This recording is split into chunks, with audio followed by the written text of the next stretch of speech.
சகோதரர் கதிரவன் அவர்களுக்கு உதயசூரியன் சின்னத்துல வாக்களிச்சு மிகப்பெரிய வாக்கு வித்தியாசத்துல ஜெயிக்க வச்சு அனுப்பணும். செய்வீங்களா? நிச்சயம் பண்ணுவீங்களா? பிப்ரவரி மாசம், மார்ச் மாசம், ஏப்ரல் மாசம் 3 மாசத்துக்கு சேர்த்து 3000 கோடை கால சிறப்பு நிதி 2000 5000 ரூபாய் ஒரே பேமெண்ட்ல நம்முடைய தலைவர் 1,31,00,000 மகளிருக்கு 1,31,00,000 குடும்பங்களுக்கு நம்முடைய திராவிட மாடல் அரசு 5000 ரூபாய் கொடுத்துச்சு.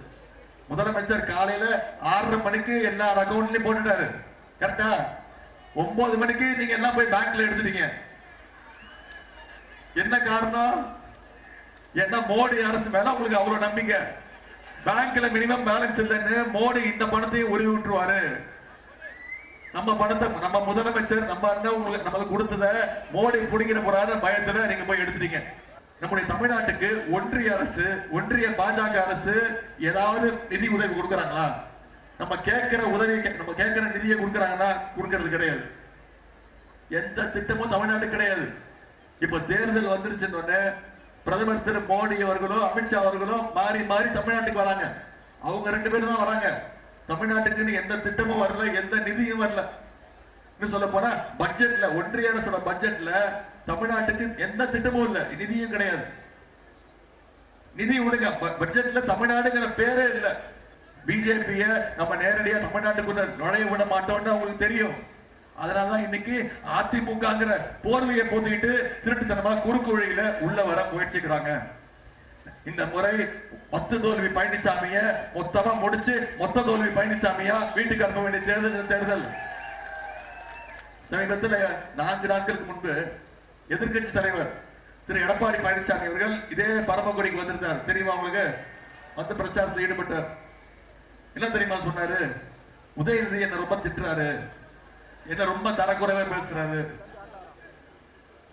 அப்படின்னா, என்னை விட அவருக்கு அரசியல் அனுபவம் கிடையாது, அவருடைய என் வயசு அவருடைய அரசியல் அனுபவம் அப்படின்ட்டார். உண்மைதான், அவர் அளவுக்கு எனக்கு அரசியல் அனுபவம் கிடையாது. திரு எடப்பாடி பழனிசாமி அவர்களே, உங்களை விட எனக்கு குறைவான அனுபவம் தான் நிச்சயம். ஆனா என்னுடைய அனுபவம் என்ன? எந்த உருட்டல் மிரட்டலுக்கும் பயப்படாத அனுபவம் என்னுடைய அனுபவம். யாருக்கும் குறிப்பா சங்கி கூட்டத்திற்கு பயப்படாத அனுபவம் என் அனுபவம்.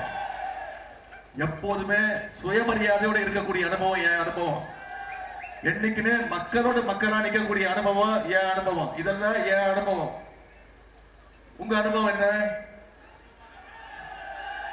அந்த அம்மா உயிரோடு இருந்த வரைக்கும் அந்த அம்மா கால் ஜெயலலிதா அம்மா கால், அந்த அம்மா இறந்து போன பிறகு சசிகலா அம்மா கால், அந்த அம்மா ஜெயிலுக்கு போன உடனே கொஞ்ச நாள் டிடிவி கால், அப்புறம் கொஞ்ச நாள் ஓபிஎஸ் கால். இப்ப அதெல்லாம் விட்டுட்டு டெல்லிக்கு போயிட்டாரு.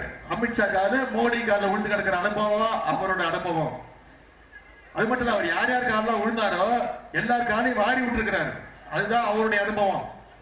டெல்லிக்கு போய் 4 கார் மாறி போய் திருட்டுத்தனமா போய் அமித்ஷாவை சந்திச்ச அனுபவம் அவருடைய அனுபவம். அமித்ஷாவை பார்த்துட்டு வெளில வந்தானே மூஞ்ச போட்டிக்கிட்டு திருட்டுத்தனமா ஓடுற அனுபவம் அவருடைய அனுபவம். அந்த அனுபவம் எல்லாம் எனக்கு கிடையாது. இப்படிப்பட்ட எடப்பாடி பழனிசாமி அவர்களுக்கு இந்த தோல்வியில நீங்க ஒரு பாடத்தை கத்துக் கொடுக்கணும். அரசியல்ல முரட்டு பக்தர்கள் பார்த்திருப்போம், முரட்டு தொண்டர்கள் கேள்விப்பட்டிருக்கோம். எங்கேயாவது பார்த்திருக்கீங்களாமா இந்த மாதிரி ஒரு முரட்டு அடிமைய? இன்னைக்கு மோடியுடைய நம்பர் 1 முரட்டு அடிமை யாரு? திரு எடப்பாடி பழனிசாமி அவர்கள் தான். அவருக்கு சரியான பாடத்தை இந்த தேர்தல்ல, சட்டமன்ற தேர்தல்ல நாம மீண்டும் நிரூபிச்சு காட்டுவோம். செய்வீங்களா?